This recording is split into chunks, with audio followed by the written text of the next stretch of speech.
আমাৰ অসমত এখন আইন আছে Assam agricultural land regulation of reclassification and transfer for non agricultural purpose. এই অনুসৰি কৃষি মাটি আমি নন এগ্ৰিকালচাৰেল পাৰপাছলৈকে যদি ৰূপান্তৰ কৰোঁ তেতিয়াহ'লে জিলা আয়ুক্তৰ অনুমতি নিশ্চিতভাৱে ল'ব লাগে। আজি কেবিনেটে এটা এমেণ্ডমেণ্ট আনিছে যে এজন ব্যক্তিয়ে যদি নিজৰ কৃষি মাটিত ক্ষুদ্ৰ উদ্যোগ স্থাপন কৰিব খোজে, ক্ষুদ্ৰ বা খাদী উদ্যোগ বা ক্ষুদ্ৰ উদ্যোগ স্থাপন কৰিব খোজে, তেতিয়াহ'লে অনুমতি তাৰ বাবে স্বয়ংক্ৰিয় হ'ব। পৰ্টেলত গৈ তেওঁলোকে স্বয়ংক্ৰিয়ভাৱে অনুমতি ল'ব পাৰিব। তেনেকৈ নিজৰ এগ্ৰিকালচাৰেল মাটিত যদি ছ'লাৰ পেনেল লগাব খোজে তেতিয়াহ'লেও তাত জিলা আয়ুক্তৰ অনুমতিৰ পৰিৱৰ্তে পৰ্টেলত গৈ স্বয়ংক্ৰিয়ভাৱে অনুমতি ল'ব পাৰিব। বেছিকেলি এটা শব্দত ক'ব গ'লে যে এতিয়াৰ পৰা ক্ষুদ্ৰ আৰু খাদী উদ্যোগ স্থাপন কৰাৰ কাৰণে আৰু ছ'লাৰ পেনেল স্থাপন কৰিবৰ বাবে কৃষি মাটি পৰিৱৰ্তন কৰাটো অট'মেটিক হ'ব। তাত জিলা আয়ুক্তৰ অনুমতিৰ প্ৰয়োজন নাথাকিব। আজি কেবিনেটে এই আইনখন বিধানসভাত আনিবৰ বাবে অনুমতি প্ৰদান কৰে। দ্বিতীয়তে, অসমত প্ৰাইভেট বিশ্ববিদ্যালয় কৰিলে এটা লিমিটেশ্যন আছিলে যে কিমান মাটি লাগিব, কিমান এণ্ডাওমেণ্ট ফাণ্ড লাগিব। আজি আমি ইয়াৰ আগতে এখন প্ৰাইভেট বিশ্ববিদ্যালয় কৰিব বিচাৰিলে গাঁও অঞ্চলত 60 বিঘা মাটিৰ প্ৰয়োজন আছিলে। কেবিনেটে আজি তাক 35 বিঘালৈ কমাই লৈ আহে যাতে বেছিকৈ বেছি আমাৰ ইয়াত বিশ্ববিদ্যালয় স্থাপন হ'ব পাৰে। দ্বিতীয়তে, টাউন এৰিয়াত গুৱাহাটী বা যোৰহাট ডিব্ৰুগড়ত যদি কোনোবাই প্ৰাইভেট বিশ্ববিদ্যালয় কৰিব খোজে, সি মাটিৰ প্ৰয়োজনীয়তা আগতে 10 বিঘা 30 বিঘা আছিলে, এতিয়া 7 একৰ মানে 21 বিঘালৈকে আমি কমাই লৈ আহোঁ যাতে অসমত এনেকুৱা ধৰণৰ বিশ্ববিদ্যালয় স্থাপন কৰাত অসুবিধা নহয়গৈ। গাঁও এৰিয়াত 60 বিঘাৰ পৰা 30 বিঘালৈ, টাউন এৰিয়াত 30 বিঘাৰ পৰা 21 বিঘালৈ ব্যক্তিগত বিশ্ববিদ্যালয় স্থাপনৰ বাবে মাটিৰ প্ৰয়োজনীয়তা আজি কেবিনেটে কমাই আনে আৰু এই সংক্ৰান্ততো আসাম প্ৰাইভেট ইউনিভাৰ্চিটি সংশোধন বিধেয়ক বিধানসভাত উপস্থাপন কৰা হ'ব। তেনেকৈ প্ৰাইভেট স্কুল স্থাপনৰ ক্ষেত্ৰতো আগতে যিখিনি মাটিৰ প্ৰয়োজনীয়তা আছিলে, আগতে আছিলে যে নগৰ অঞ্চলত 2 বিঘা আৰু গাঁও অঞ্চলত 6 বিঘা। এতিয়া আমি LP আৰু ছেকেণ্ডাৰী বিদ্যালয় স্থাপনৰ বাবে আৰবান এৰিয়াত আমি 2 বিঘাৰ জেগাত 1 বিঘালৈকে কমাই আনো। গাঁও এৰিয়াত আমি 6 বিঘাৰ জেগাত 3 বিঘালৈকে আমি কমাই আনো।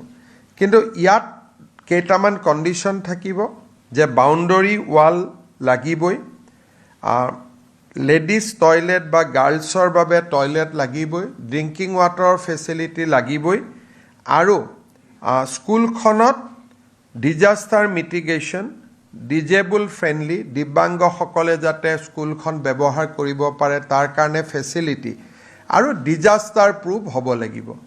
আমি যদিও মাটিৰ ৰিকুৱাৰমেণ্টটো কমাই আনিছোঁ কিন্তু ছেফটি মেজাৰ আমি বেছি দিছোঁ যাতে বাউণ্ডৰী ৱালৰ পৰা আদি কৰি গাৰ্লছ টয়লেটৰ পৰা গোটেইখিনি ব্যৱস্থা থাকিব পাৰে। প্ৰাইভেট ইউনিভাৰ্চিটি আৰু প্ৰাইভেট বিদ্যালয় এই দুইখনৰ ক্ষেত্ৰত আজি আমাৰ মাটিৰ যিটো প্ৰয়োজনীয়তা আছিল আগতকৈ আমি কমাই লৈ আহিছোঁ আৰু এইখনো বিধেয়ক সদনত উপস্থাপন কৰা হ'ব। আসাম টি কৰ্পৰেশ্যন লিমিটেডৰ যিসকল এক্সিকিউটিভ আছিলে, শ্ৰমিক নহয়, এক্সিকিউটিভসকলে VRS ল'বৰ কাৰণে বিচাৰিছিলে। আজি আমাৰ কেবিনেটে 9,75,00,000 টকা মঞ্জুৰ কৰে আসাম টি কৰ্পোৰেশ্যনৰ এক্সিকিউটিভসকলৰ VRS শ্ৰমিকৰ নহয় অকল এক্সিকিউটিভ মেনেজাৰ এছিষ্টেণ্ট মেনেজাৰসকলৰ VRSৰ বাবে আমাৰ ফেয়াৰ প্ৰাইচ শ্বপৰ ৰেজিষ্ট্ৰেশ্যনৰ সময় 30 জুনলৈকে আছিল নৱীকৰণৰ সময় ফেয়াৰ প্ৰাইচ শ্বপসমূহৰ নৱীকৰণৰ সময় 31 ডিচেম্বৰলৈকে বঢ়াই দিয়া হয় আজি আমাৰ কেবিনেটে অসমৰ হোমষ্টেসমূহৰ ৰেজিষ্ট্ৰেশ্যনৰ কাৰণে এখন বিধি অনুমোদন কৰে ইয়াৰ ফলত আমাৰ হোমষ্টেসকলে এটা নিৰ্দিষ্ট পৰ্টেলত গৈ ৰেজিষ্টাৰ কৰিব পাৰিব আৰু প্ৰত্যেক 3 বছৰৰ মূৰে মূৰে তেওঁলোকে অটোমেটিক ৰিনিউৱেল কৰিব পাৰিব আগতে হোমষ্টে মানে 6টা ৰুম থাকিব লাগিছিল এতিয়া আমি হোমষ্টেত 8টালৈকে ৰুম আমি বঢ়াই দিছোঁ আৰু তেওঁলোকৰ পঞ্জীয়নটো অনলাইন অটোমেটিক হ'ব পৰাকৈ আমি সুবিধা কৰি দিছোঁ ইয়াৰ পিছত আমি বাজেটৰ পিছত হোমষ্টে সকলক বা হোমষ্টে যোনে কৰিব খোজে খুব জেনুইনলি তেওঁলোকক আমি অনুপ্ৰেৰণা দিবলৈ এখন পলিচি আনিবৰ বাবেও ফাইনেন্সিয়েল অনুপ্ৰেৰণা দিবলৈ এখন পলিচি অনাৰ বাবেও আমি আজি কেবিনেটত আমি অনুমোদন দিছোঁ নিশ্চিতভাৱে আমাৰ বাজেটত সেই বিষয়ে উল্লেখ কৰা হ'ব আজি কেবিনেটত আমি বিশেষকৈ এইকেইটা ডিচিশ্যন লৈছোঁ 4 তাৰিখে আমাৰ আকৌ কেবিনেট বৈঠক হ'ব বিধানসভাৰ প্ৰাক মুহূৰ্তত আৰু বিধানসভাৰ লগত সংগতি ৰাখি আৰু কেইবাখনো বিল আমি সদনত আনিম তাৰ বিষয়ে আমাৰ অহা 4 তাৰিখৰ কেবিনেটত আকৌ আলোচনা হ'ব নতুন বিল এতিয়ালৈকে আমি এখন নতুন বিল আহিব যিখন আমাৰ চেপ্টাৰ 12 আমি ইনক্লুড কৰিছিলোঁ সত্তৰ কাষৰ বা 200 বছৰ পুৰণা যিবিলাক আমাৰ অনুষ্ঠান আছে তাৰ 5 কিলোমিটাৰ ভিতৰত যিটো মাটি কিনা বা বিক্ৰী কৰা আমি বাৰণ কৰিছিলোঁ তাৰ ক্ষেত্ৰত ভাৰত চৰকাৰে কিছুমান আমাক পৰামৰ্শ দিছে সেই পৰামৰ্শখিনি ইনকৰ্পৰেট কৰি আমাৰ ল্যান্ড ৰেভিনিউ ৰেগুলেশ্যনত নতুন পুৰণা বিলখনকে পৰামৰ্শসমূহ সংযোজন কৰি সদনত আকৌ নতুনকৈ উপস্থাপন হ'ব যিখন বিলত এইটো লিখা আছিল যে 200 বছৰৰ মঠ মন্দিৰ সত্ৰৰ কাষত 3টা প্ৰজন্মৰ মানুহ পুৰণা মানুহ নহলে মাটি কিনা বেচা কৰিব নোৱাৰিব সেই বিলখনত ভাৰত চৰকাৰে কেইটামান আমাক সংশোধনী কৰিব দিছে সেই সংশোধনী কেইটা আমি বিধানসভাত আনিম যাতে আমি ৰাষ্ট্ৰপতিৰ অনুমোদন ল'ব পাৰোঁ তাৰ বাদে এইবাৰ এই মুহূৰ্তলৈকে নতুন বিলৰ কথা অহা নাই কিন্তু 4 তাৰিখে কেবিনেটত যদি কিবা আহে আমি জনাব পাৰিম আৰু যদি কিবা আপোনালোকে আছে সুধিব পাৰে জাপানৰ প্ৰধানমন্ত্ৰীৰ বিষয়টো খুব সত্যতা এইটোৱে যে যোৱাকালি নিশা আমাৰ দেশৰ বৈদেশিক সচিব বিক্ৰম মিস্ত্ৰী ডাঙৰীয়াই আমাৰ মুখ্য সচিবক জনায় যে বিশেষ কাৰণত এইবাৰ অসমলৈ জাপানৰ প্ৰধানমন্ত্ৰী নাহিব তাৰ পৰিৱৰ্তে জাপানৰ প্ৰধানমন্ত্ৰীৰ যিটো ভ্ৰমণ সেইটো নতুন দিল্লীতে আবদ্ধ থাকিব আৰু তেওঁলোকে আমাক কৈছে যে পৰৱৰ্তী পৰ্যায়ত জাপানৰ ব্যৱসায়ীসকলক অসমলৈ লৈ অহাৰ বাবে তেওঁলোকে পৃথকে এটা দিন ঠিক কৰিব কিন্তু প্ৰধানমন্ত্ৰীৰ ভ্ৰমণটো এইবাৰ অসমত নহব কাৰণটো তেওঁ আমাক জনোৱা নাই গতিকে কাৰণখিনি আমি নিজে উলিয়াই ল'ব লাগিব যিহেতু তেওঁলোকক কাৰণ সোধাটো প্ৰটোকলত নপৰে যে যিহেতু ইয়াত জাপানৰ কথা জড়িত আছে ভাৰতৰ কথা জড়িত আছে তেওঁলোকক আমি কাৰণ নিশ্চিতভাৱে সুধিব নোৱাৰোঁ গতিকে কাৰণখিনি আমি নিজেই নিজৰ ভিতৰতে আলোচনা কৰিব লাগিব কিন্তু আজি মাত্ৰ ঘটনাটো হৈছে গতিকে কাৰণখিনিৰ ফালে ময়ো ভালকৈ চোৱা নাই যেতিয়া মই দিল্লীত যাম বা জয়শংকৰ ডাঙৰীয়াক লগ পাম তেতিয়া কাৰণখিনি মুখামুখিকৈ সুধিব পাৰিম কিন্তু আজিৰ মুহূৰ্তত কথা এইটোৱে যে ভাৰত চৰকাৰৰ বৈদেশিক পৰিক্ৰমা সচিব বিক্ৰম মিস্ত্ৰী ডাঙৰীয়াই যোৱাকালি ৰাতি প্ৰায় 10:30 বজাত আমাৰ মুখ্য সচিবক জনাইছে যে এৰাব নোৱাৰা কাৰণত প্ৰধানমন্ত্ৰীৰ ভ্ৰমণ এতিয়া অসমলৈ নহ'ব, নতুন দিল্লীত হ'ব। আৰু দ্বিতীয়তে তেওঁলোকে আমাক কৈছে যে কিন্তু ইনভেষ্টৰ যিটো মিট সেইটো এপ্ৰপ্ৰিয়েট সময়ত অসমত তেওঁলোকে অনুষ্ঠিত কৰিব। চাওক, এইটো আমাৰ বাবে নিশ্চিতভাৱে দুৰ্ভাগ্যৰ কথা যে 2019তো আমি প্ৰস্তুতি চলাই আমাৰ হাতৰ পৰা আমি আনিব নোৱাৰিলোঁ। এইবাৰো আপোনালোকে জানে যে যোৱা এমাহ ধৰি জাপানীজ এম্বেচিৰ বিষয়াসকলে অসমতে আছিলে আৰু যোৱা এমাহ ধৰি তেওঁলোকে টনকৈ অসমত বা গুৱাহাটীত তেওঁলোকে ঘূৰি আছিলে। গতিকে গুৱাহাটী বা অসম তেওঁলোকে চাইছিলেও, আনকি হোটেলৰ ৰুম পৰ্যন্তও তেওঁলোকে ৰেডি কৰিছিলে, কি খাব কি নাখাব ইমানখিনিলৈকে তেওঁলোকে ডিটেইলছো কৰিছিলে। কিন্তু যোৱাকালি ৰাতি খবৰটো আহে আৰু সুধিবৰ কাৰণে এইটো খুব ভাল নালাগে যে কিয় নাহিলে, কি কথা সোধাৰ পৰিৱেশটো নাথাকে। গতিকে লাহে লাহে যেতিয়া মই দিল্লীলৈকে যাম, গ'লে বৈদেশিক মন্ত্ৰী ডাঙৰীয়াক লগ পাম, তেতিয়া সুধিব পাৰিম যে কাৰণটো কি। বাকী কাৰণখিনি আমি নিজেও এছেছমেণ্ট কৰিব পাৰোঁ বা আমি কাৰণখিনি নিজৰ ভিতৰতো আমি কথা পাতিব পাৰোঁ যে এটা নিশ্চিত ভ্ৰমণসূচী এটা কিয় বাতিল হ'ল।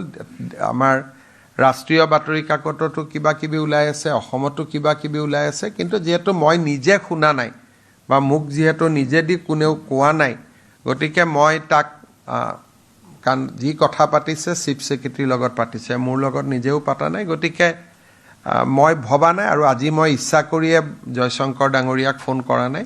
2-3 দিন পিছত ফোনটো কৰি ল'ম।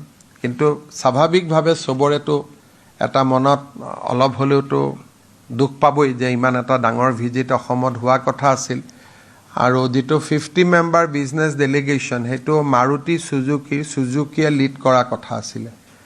গতিকে এইটো যে বহুত ডাঙৰ ভিজিট এটা আছিলে, কেনচেল হ'ল। কিন্তু মই ভাবোঁ ভাৰত চৰকাৰে নিশ্চিতভাৱে ইয়াতকৈও ডাঙৰ কিবা এটা অসমত কৰিব, সেইটোকে ভাবিব লাগিব বা সেইটোকে প্ৰধানমন্ত্ৰীকো লগ পালে মই অনুৰোধ কৰিম যে ইয়াতকৈও ভাল কিবা এটা অসমত যাতে কৰে।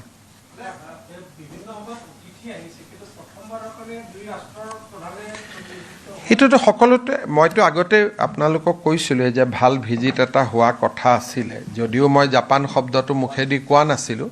কিন্তু এতিয়াতো আৰু কথাটো আমি জানিছিলোঁৱে যে জাপানৰ প্ৰধানমন্ত্ৰী অহা কথা আছিলে।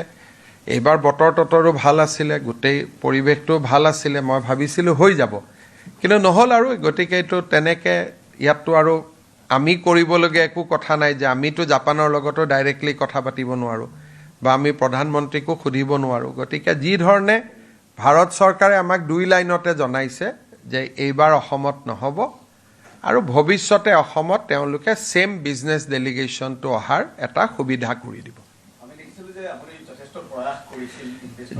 যি কৰিছিলোঁ বা যি কৰা নাই এইখিনি আপোনালোকে দেখি আছিলে।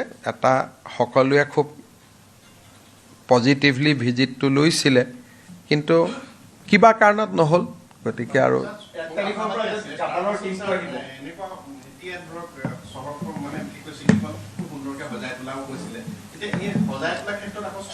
সজাই তোলাখিনি সাজি থাকিব, কিন্তু অতিথি এজন আহিলে যিমান সজাব পৰাব লাগে সেইখিনি আমি যদি কোনো অতিথি অহা নাই কিন্তু জাক জমক লাইট লগাই ৰাখোঁ, সেইটোতো মানুহেও বেয়া পাব নহয়। গতিকে যিখিনি কাম চলি আছে সেইখিনি চলি থাকিব, কিন্তু যিখিনি কাম অতিথিজনৰ কাৰণে কৰা হৈছিলে সেইখিনি কাম ডেফিনেটলি নচলে। কাৰণ কিছুমান কাম ঘৰত অতিথি এজন আহিলে আপুনি নতুন কাপোৰ কিনে, নতুন বেড কভাৰ লয়, নতুন পৰ্দা লগায়, কিন্তু সদায় থকা মানুহৰ কাৰণেতো এইখিনি নকৰে। গতিকে যিমানটো চৰকাৰৰ ধনৰ অপব্যৱহাৰ নোহোৱাকৈ, মই গুৱাহাটীখন ধুনীয়া কৰিম মানে কি, কোনোবা এটা বিভাগৰ টকা কাটিয়েতো কৰিব লাগিব। এতিয়া অতিথিজন আহিলে বিভাগটোৱে কাটিব, টকাটো দিব, কিন্তু অতিথিজন নাহিলে কিয় কাটিব, টকা দিব।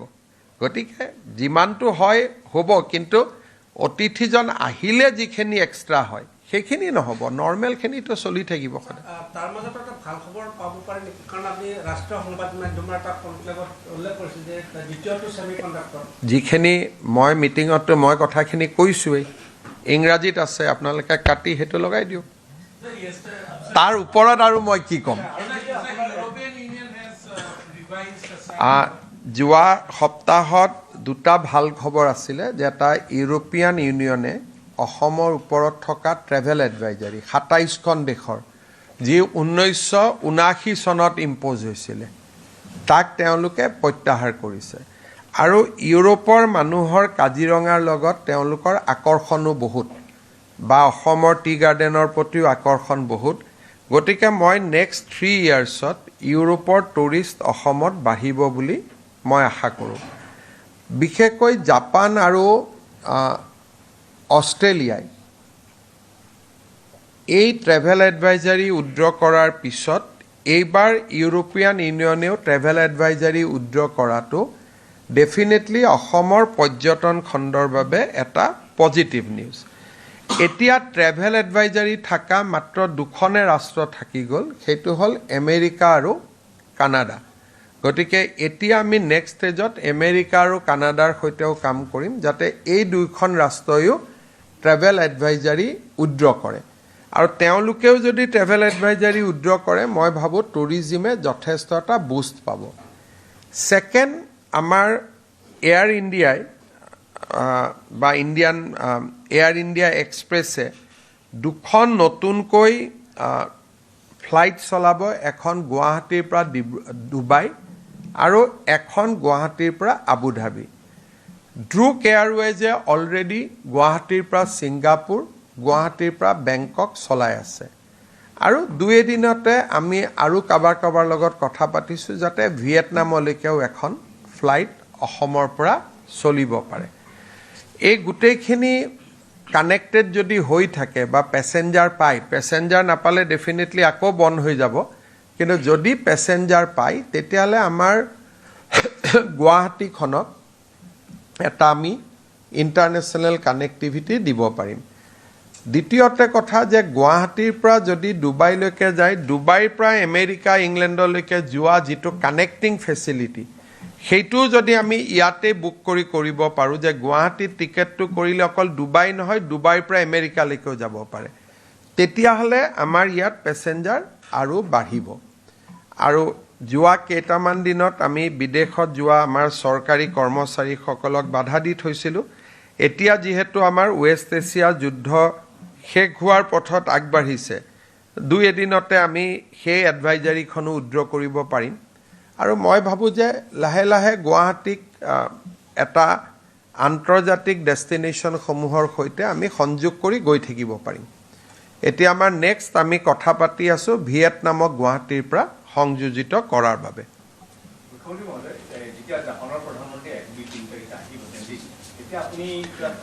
মোৰ কোনো এইটোতো দুই প্ৰধানমন্ত্ৰীৰ মিটিং, ইয়াত আহিলেও মই তেওঁক খালি এবাৰ লগহে কৰিব পাৰিলোহেঁতেন। মিটিংটো ভাৰত চৰকাৰ আৰু জাপান চৰকাৰৰ মাজত হয়, অসম চৰকাৰৰ মাজত নহয়। কিন্তু ডেফিনেটলি ইনভেষ্টমেণ্ট মিটিংখনত আমাৰ ৰোলটো বেছি হ'লহেঁতেন, কিন্তু ইনভেষ্টমেণ্ট মিটিংখন পৰৱৰ্তী সময়তো হ'ব, সেইখন কেঞ্চেল নহ'ব, টাইমটো চেঞ্জ হ'ব। কিন্তু ভাৰত চৰকাৰে আমাক কৈছে যে আমি ইনভেষ্টৰ মিটিংখন গুৱাহাটীত আমি কৰোৱাম বুলি।